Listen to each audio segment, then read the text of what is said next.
Good evening, everybody. My name is Joe, and I am on a weapon of mass instruction. And holy shit, I'm a little bit tired. Maybe I shouldn't be driving. So I apologize that you can't really see me. I am in the car. It is at night. And I'm going to try to make this super duper quick. This is mainly just an update letting you guys know that I'm still alive for today. I just had to deal with my ex, who is a quote-unquote normal person.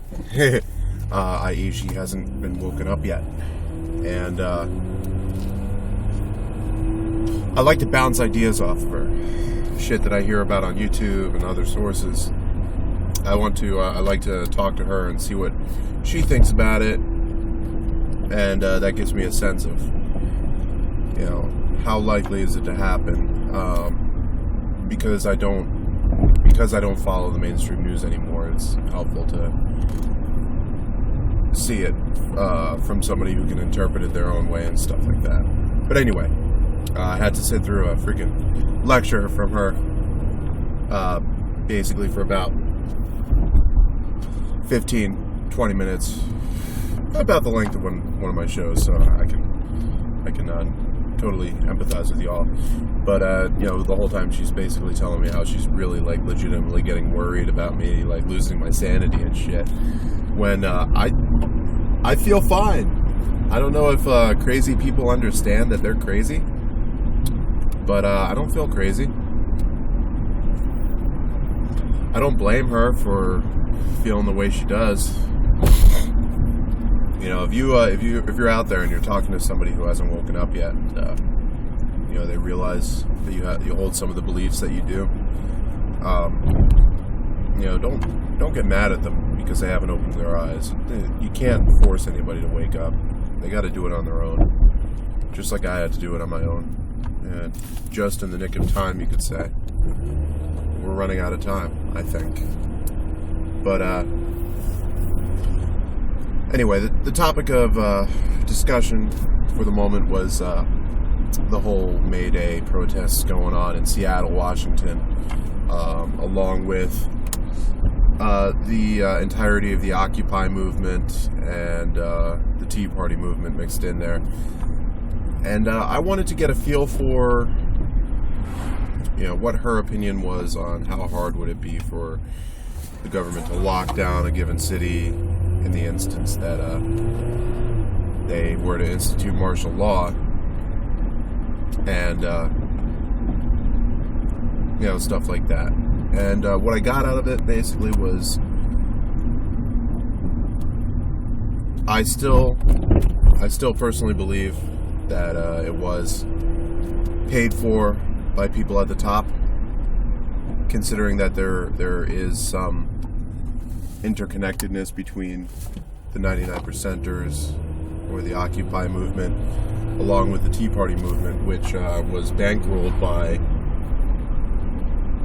none other than Rupert Murdoch, pretty rich dude. But any war, as Ray William Johnson likes to put it,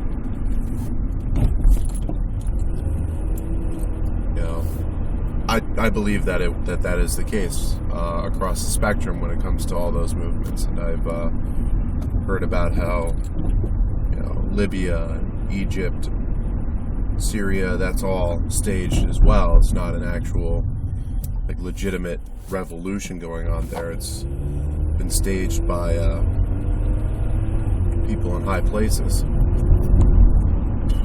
Pretty much going to cut it off right there. Those are the main topics that have been going on recently. With the Mayday movement, Occupy movements, Tea Party movement. Are they or are they not being bankrolled by people who actually want to see them succeed or get chaotic and violent in order to institute martial law? It seems, when you work from back to front, which I don't think I actually uploaded that video, but if you think about the objective of the Illuminati, under the assumption that they do exist, you would come to the conclusion that all the things that we're seeing now are pretty legitimate ways for them to make things that they want happen. especially taking into consideration there's footage coming up of, trains hauling lots and lots and lots of military hardware, like Humvees, AAVs, Strikers, 7-ton trucks, all sorts of shit.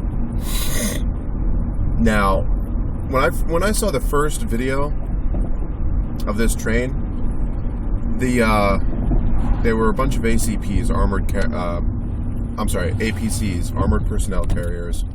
They didn't look like any model that I currently know of.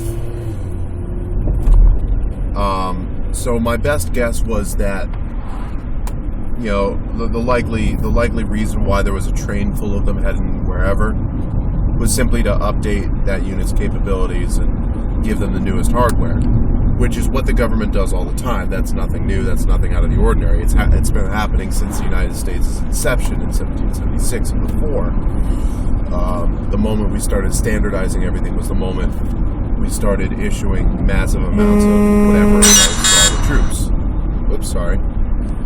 So that in itself was nothing special. However, I did see massive amounts of Humvees rolling through, and I know Humvees are basically at the pinnacle of their development. There's not much more you can do with Humvees other than mounting specific weapons on them, and you wouldn't do that at the factory. That would be at the unit.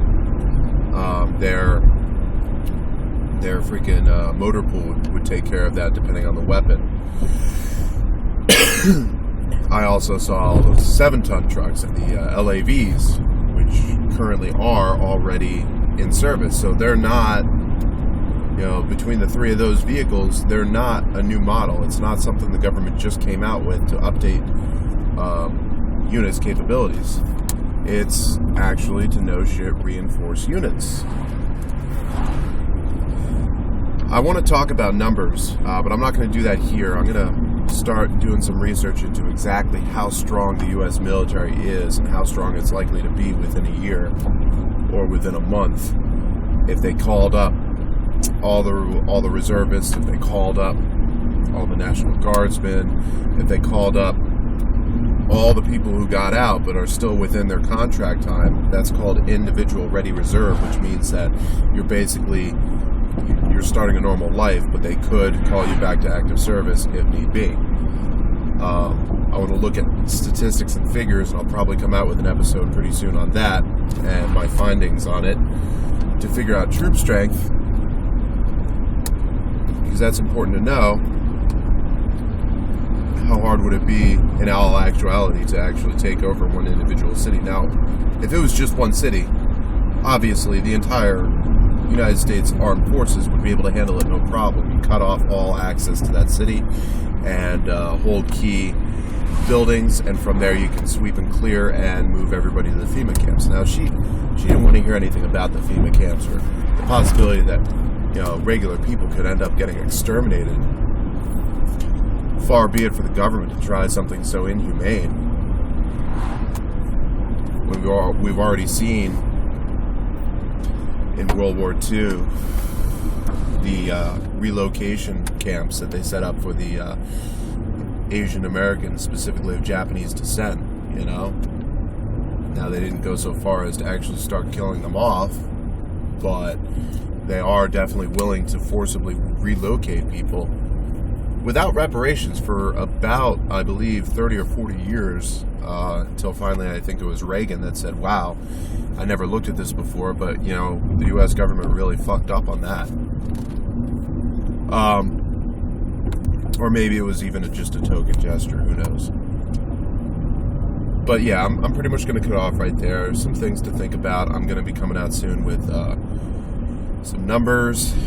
I want to double check and find out whether I uploaded the whole thing about my massive unified theory, that I basically put everything that makes some sense and doesn't make all the sense together in order to make it make sense, which maybe that's something you don't want to do, or I don't know.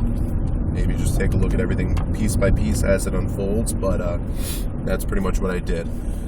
So I'll have that for you pretty soon. Right now I'm just going to upload this, but it's great talking to everybody. Go ahead and give me your feedback. Tell me what you like. If you want want to see more, if you want.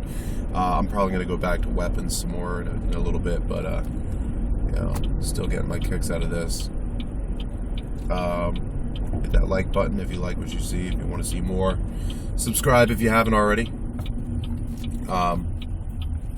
And if you're not already in the know, I've already pretty much put it out there that, you know, my official stance on everything. So, you know, the moment you guys see me not uploading anything or replying to comments or viewing videos or anything like that, that's when you'll know that, you know, shit just got really real and somebody made me disappear. So, just things for everybody to think about. Again, my name is Joe, and I'm a weapon of mass instruction. I'll talk to you all very soon. Have a good night, everyone.